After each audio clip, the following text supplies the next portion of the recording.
Soft पिलोई delicious से नान जिसको chicken tikka filling से स्टफ़ किया है, जिसको आप सहरी और इफ्तार दोनों में खा सकते हैं। अस्सलाम वालेकुम, आपको एक बार फिर से खुशामदीद करती हूँ मोरविश कज़ीन में। चलिए जल्दी से देखते हैं कि इस मज़ेदार सी रेसिपी के लिए हमें क्या क्या चीज़ें दरकार हैं। तो बिस्मिल्लाह पढ़ के शुरू करते हैं। सबसे पहले बोनलेस चिकन में तंदूरी मसाला और अदरक लहसुन डाल के इतनी देर के लिए हल्की आंच पे पकाया कि चिकन कम्प्लीटली गल जाए। फिर उसको श्रेड करके हम अब साइड में रख लेंगे।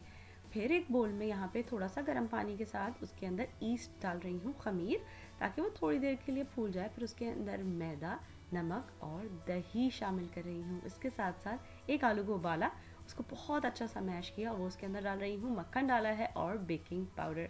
इसी से ही बनेगा ये मज़ेदार से सॉफ्ट पिलोई नान। फिर इसको मैंने डो मेकर में डो बना लिया है, अच्छा सा नरम, जैसे आप देख सकते हैं। आप बिल्कुल हाथ से गूंद सकते हैं। खूब अच्छा सा इसके ऊपर तेल लगा के इसको बोल में वापस रखूँगी, कवर करूँगी और इतनी देर के लिए छोड़ूंगी कि ये अपने साइज़ में डबल हो जाए, तकरीबन 1 घंटे के लिए। फिर उसके बाद यहाँ साइड में ट्रे तैयार कर रही हूँ। ट्रे के ऊपर फॉइल लगाया है, उसके ऊपर ऑयल स्प्रे कर रही हूँ। और जब हमारा डो तैयार हो गया तो अपनी सरफेस के ऊपर जो है वो मैदा छिड़किए और इस तरीके से छोटे छोटे पेड़े बना लीजिए। फिर एक पेड़ा लेके उसको हल्का सा ऐसे स्ट्रेच करेंगे और जो फिलिंग हमने तैयार की है, मेक श्योर कि वो अब तक ठंडी हो चुकी हो। आप चाहें तो इसके अंदर प्याज या हरा धनिया, हरी मिर्च शामिल कर सकते हैं, मैंने नहीं किया था। इस तरीके से उसको बीच में रखेंगे, डो को बंद करेंगे और एक पेड़ा तैयार कर लेंगे। अब अगेन बहुत सारा मैदा छिड़किए ताकि जो आपकी नरम सी डो बॉल है वो काउंटर पे ना चिपके। फिर हल्का सा हाथ से फैला के बेलन की मदद से इसको फैलाते जाइए।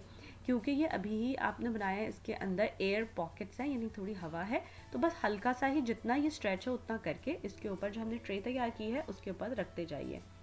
थोड़ा सा टाइम, जितनी देर में आप बाकी तैयार करेंगे, आप देखेंगे कि इस तरीके से आपका जो डो है वो नरम हो चुका है। अपने हाथ की मदद से इस तरह स्ट्रेच करते जाइए और इसको जिस शेप में आपको नान बनानी है आप वो बना सकते हैं।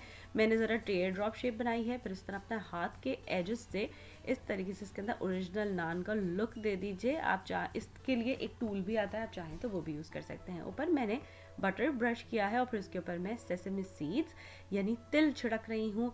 उसके साथ साथ मैं हल्का सा फिर से ब्रश से ऐसे प्रेस कर रही हूँ ताकि तिल इसके ऊपर चिपके रहें। फिर इसको सेकंड प्रूफिंग के लिए छोड़ेंगे, यानी ढक के 15-20 मिनट के लिए छोड़ दीजिए। आप चाहें तो इनको बन फॉर्म्स में भी बना सकते हैं। ओवन में रखेंगे जो 350 डिग्रीज पे प्री हीटेड था, और 20 से 25 मिनट या जब तक इसके ऊपर अच्छा सा ब्राउन कलर आ जाए, जब तक के लिए इसको बेक करेंगे। गर्मा गर्म नान निकाल के उसके ऊपर और मक्खन लगाएंगे, हरा धनिया, प्याज और रायते के साथ इनको सर्व करेंगे। और अगर इस रेसिपी को अपने पास ट्राई कर रहे हैं तो प्लीज़ मुझे ज़रूर बताइए ये आपको कैसी लगी। मेरी रेसिपीज़ को पसंद करने का और उनको सराहने का बहुत शुक्रिया। अल्लाह हाफ़िज़। अगर आपको ये रेसिपी अच्छी लगी तो इन लिंक्स पे ज़रूर क्लिक कीजिए ऐसी और बहुत सी मज़ेदार रेसिपीज़ के लिए।